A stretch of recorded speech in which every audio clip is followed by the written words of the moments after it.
Musiza amanya gange bampita Cox era njogera on behalf of Unique Star Agency abategesi basho ya Fik Fameica. Omulamu omukulu gwa leero lwaki tuzeemu ne tubayita kwongera kumanyisa eggwanga show yaffe eyimiriddewa era etuuseewa n'entegeka ziri zitya, so n'okuwulira endowooza yammwe ne oba n'ebibuuzo bimwanditanze okumanya in that regards. So okusookera naye asooka kubeebaza nga bannamawulire mwebalire ddala omulimu omulungi gwe mubadde mukola, kubanga show yaffe mugezezzaako gimanyisa abantu bonna, era ndowooza buli munnayuganda amanyi nti ennaku z'omwezi 26 tulina show ya Fik, era buli omu ali excited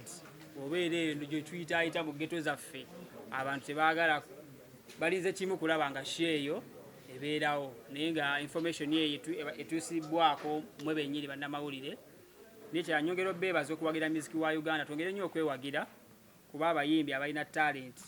eri extreme, eri exclusive, eri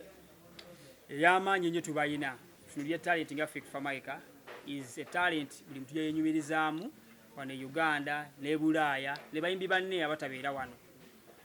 era mwebaza omulimu ogwo. So ekirala show wetuuse right now tuli ku climax yaffe ey'okwongera okubanga tutuusa information n'okutegeeza abantu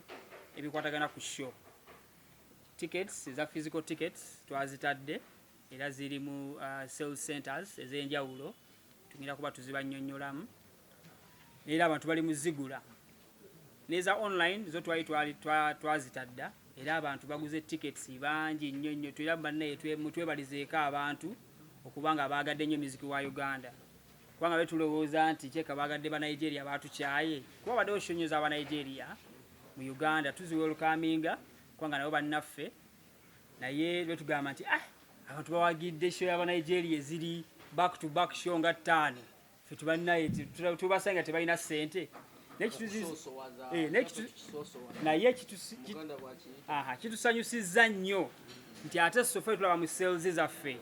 abantu tickets bazigula kufiirawo. Online abantu bagula ticket era nabagula yiye muganda wange. Ndowooza tijja kubeera to not be a sense of patriotism okubanga tuze mu show ya Fik. Manager Unique angambye nti tables zinatera okugwawo esinga zigulidwa. Tables ndowooza current information tusigaza table meka Unique ntono nnyo. Okay. Table ntono nnyo ezisigaddewo naye nga zi VVIP tables zo zaaweddewo. Manyi tables zirimu ebika naye nga so far kyenyinza okugamba nti bannange bakubiriza abali eyo nabagula tiketi ye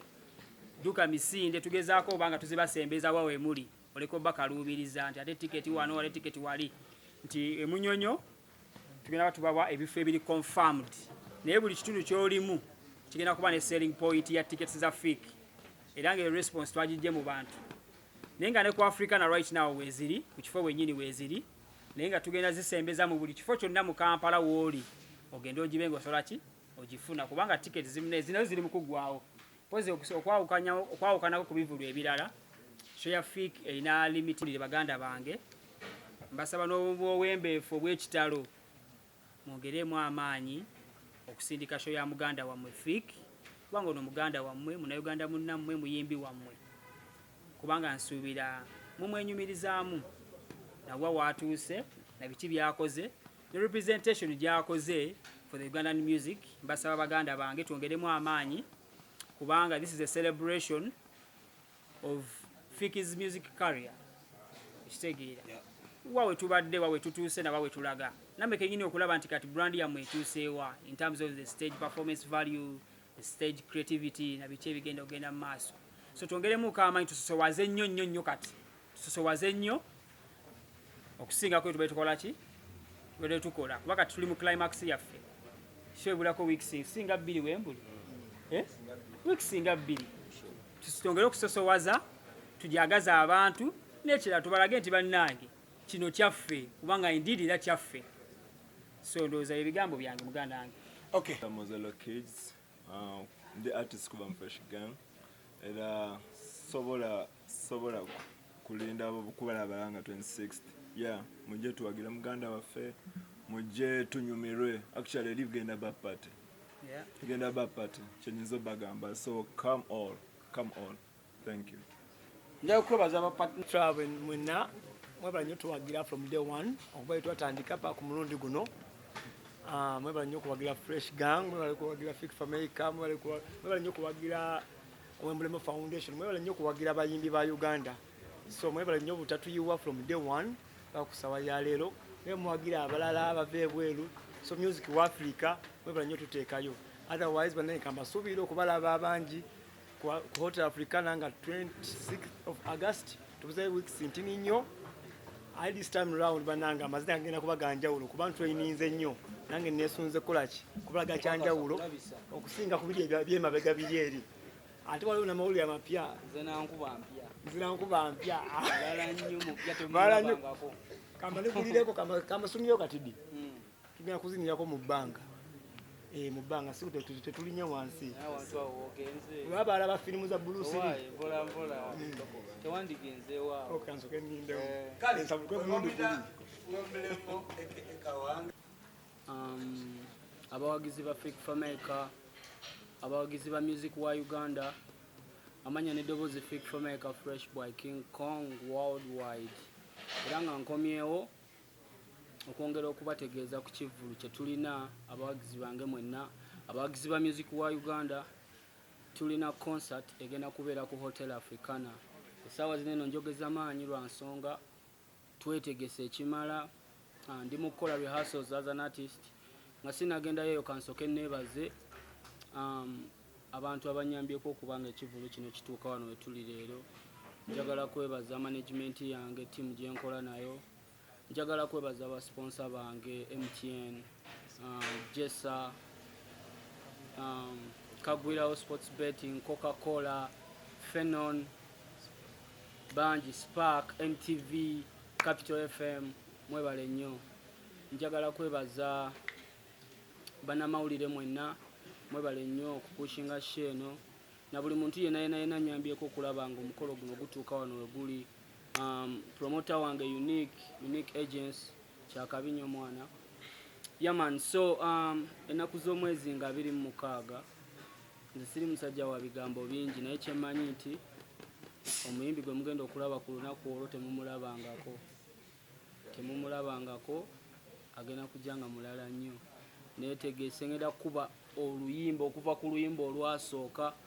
paka ku luyimba lwendika essaawa zino eno. Ngenda kujja nga nina amaanyi mayitirivu.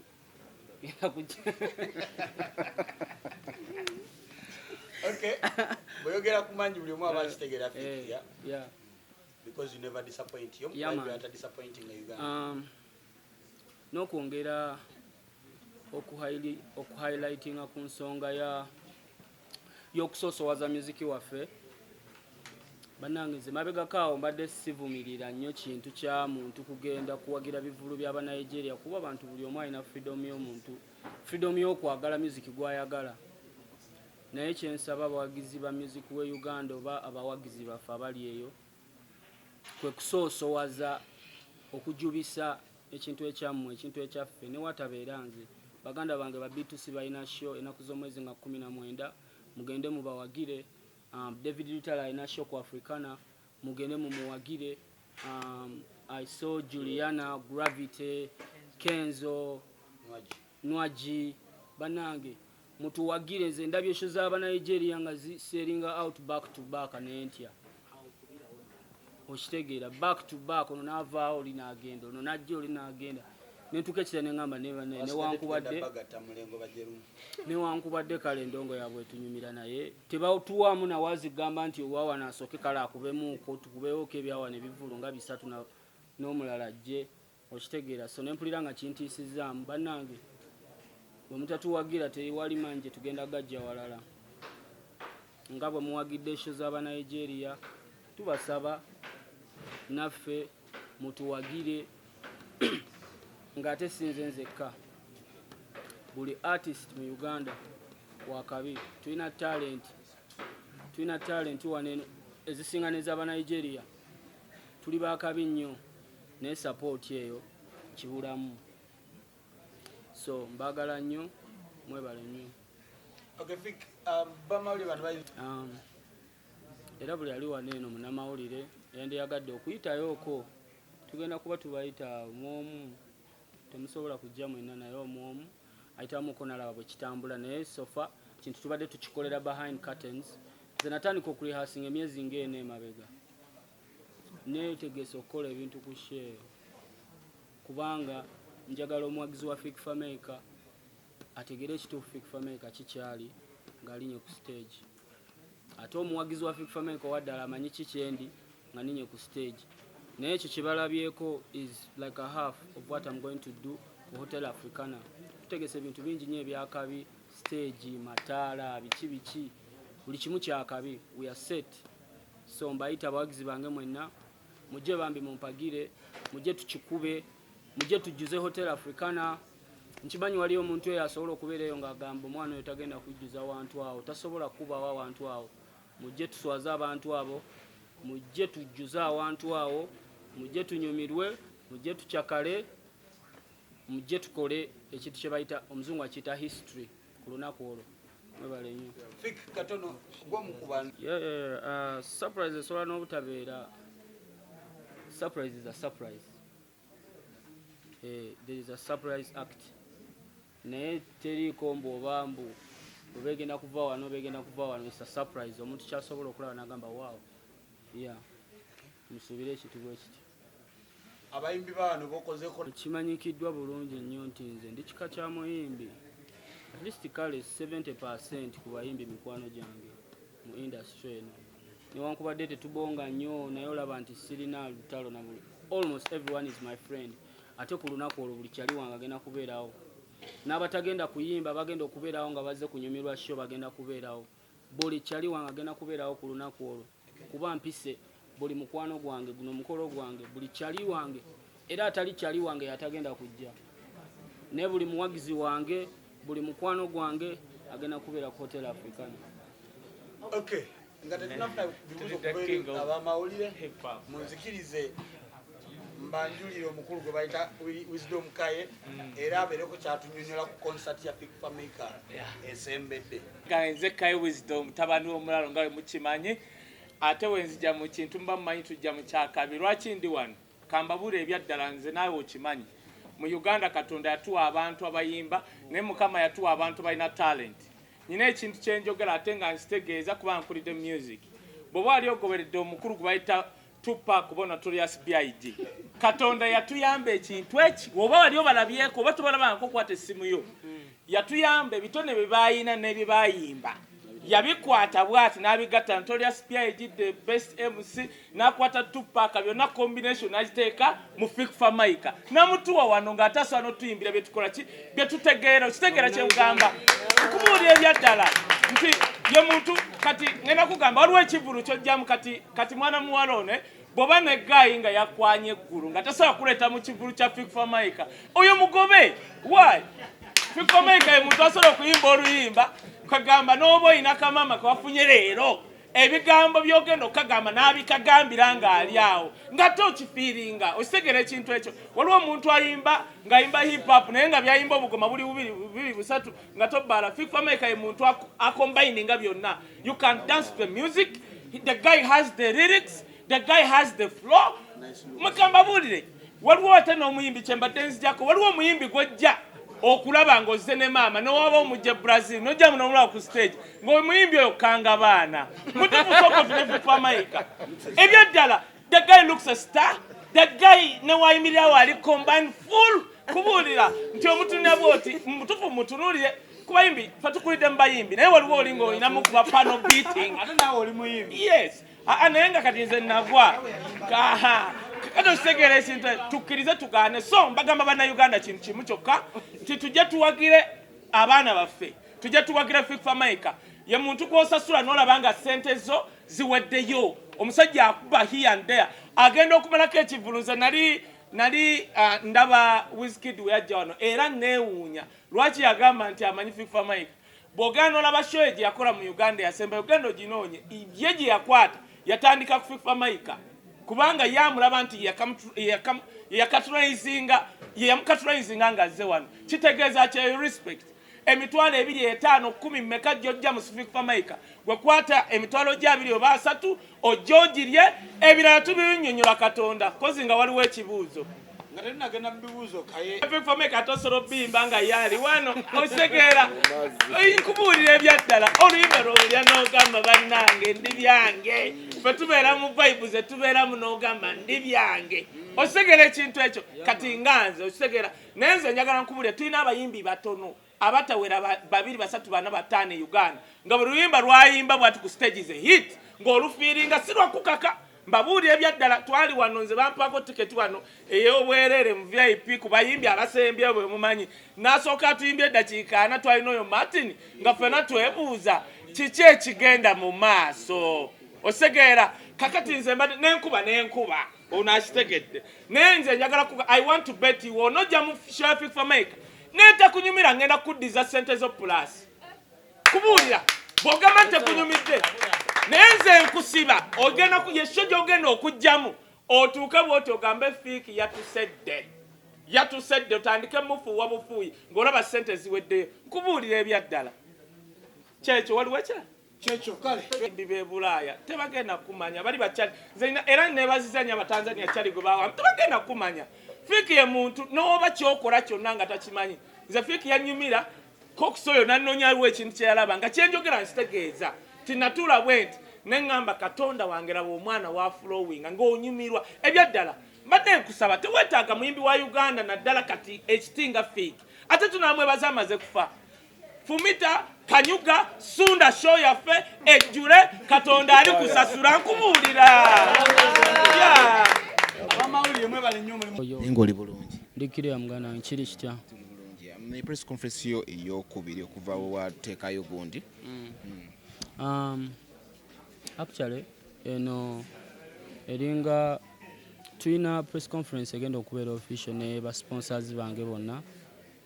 tugenda kuba tu announcing date so zino just za kukeeping abantu nga tubawa update n'okwongera okubakubiriza okubeerawo ku Kivulu n'okumanya wawe tutuuse niwaje tuvudde ngozikola mufulirizo kibadde kikulya kikutwala mwana mbeera eyo nempulira nti no mbuze mu kamera so kati ndi mugezaako okubeerawo mu kamera mwana abantu bagamba obuze gwe naye muli owulira okoze otya kati wendi kati nzize okay bwe tuba tuli kweno press conference tugambe mbuno otidde olwa shows z'Abanigeria ezizze nga zibeerawo time to time n'ogamba abantu tebaneerabira Omunanigeria n'antwalira mu show webale nnyo ekigambo ekyo kyeyogedde Abanigeria bakubye wanene ebivulu kumukumu back to back onavaawo oli agenda najja buli omu asitula ekisawo kya ssente n'akitwala neŋŋamba ssente zange tezibulira mu zaabwe omuwagizi wange asobola okugamba Fik Fameica oyo kansooka endaba Kiss Daniel n'azirya so ndi mugezaako okubeerawo nga mujjukiza nti akasente katereke ennaku z'omwezi nga 26 genda owagira abasajja abo naye tonneerabira nze wuwo nze ndi wawaka ensonga lwaki kibaluma sigamba nti no kituluma naye kubanga kubuusa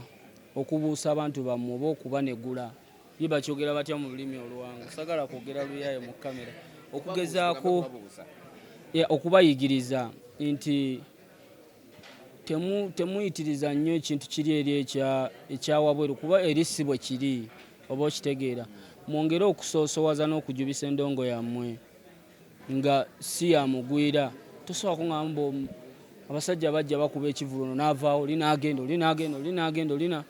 ate mwana naffe abayimbi bawano tulina ebivvulu oba okitegeera mujje mutuwagire babitusi balina Ekivulu ennaku z'omwezi nga 19 David Lutala alina show ku Africana wenyini wengenda okubeera ba Gravity ba Kenzo tulina show naffe tuli waneno tulinze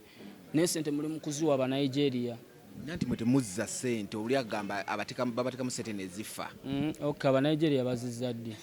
nanti abantu nze ndaba bamala oziba babazisitula ne bazitwala Nigeria tebazizza ate ffe tuzizza kubanga nzo ndaba wano ndabika nsasula abantu abawera 10 nze omuyimbi omu kati golooza abayimbi basasula abantu bameka nina famire nina ki Omunigeria talina muntu gwasasula wano ate yazitwala Nigeria so nze ndowooza kibeera kyakabi nnyo we twesapootinga ngaffe Abannayuganda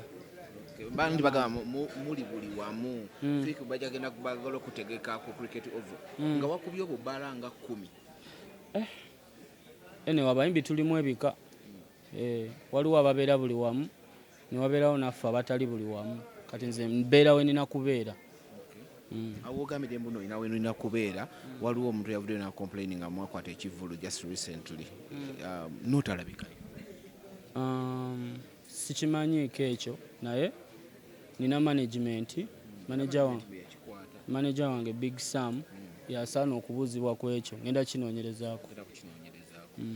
recently era nga kuva ku press conference gye twavaako juice wagenda UK ne Mama Africa that's when walina okuperforminga mbuno bleachinga contract ate nogenda noperforminga ku Greenland Chill Ekivulu ky'omuntu omulala ate akututte ddamu ekibuzo kyo wagenda no UK ng'olina okuperforminga ku Mama Africa ate nogenda noperforminga ew'omuntu omulala ewa Mama Africa saayimbayo ye bwagamba according to her saayimbayo nze ndoza alisoose okukola research anti ye according to her ku information yatuwa kati gwolina okunnyonnyola eggwanga ewa Mama Africa nayimbayo ate sina contract gye na bleachinga era n'ateekamu ne gundi ayagala bakubaninga obutadda UK for 10 years sijja kiwanya obudde ekyo sagala kulimba byo ndowooza ye yenga ye Mama Africa netulaba ne winwagi n'avaayo n'akuwolereza n'agamba oba baali bakumye balance ko gwe naawe n'ogamba nayimba ku show y'omukyalo oyo nno munnange era singa mbadde saayimba nandigambye saayimba so nze nkola kyempulira kyemmanya ekituufu so nze nakola kyempulira ekituufu ebisigadde akole kyayagala nga ye omuntu kowola abantu ku lunaku olulwennyini olutuufu mpita abawagizi bange mwenna ennaku z'omwezi nga 26 omwezi ogwa August tuli mu kubala nnaku esigadde ndowooza ennaku nga 17 mbayita mujje mumpagire mu concert yange nammwe egenda okubeera ku Hotel Africana mujje mu bungi mujje tunyumirwe mujje tucakale ngenda kubayimbira ennyimba zonna ku live neetegese koze rehearsals tulina tiimu nene nnyonnyonnyo so mujje mubeerewo kigenda kubeera kyakabi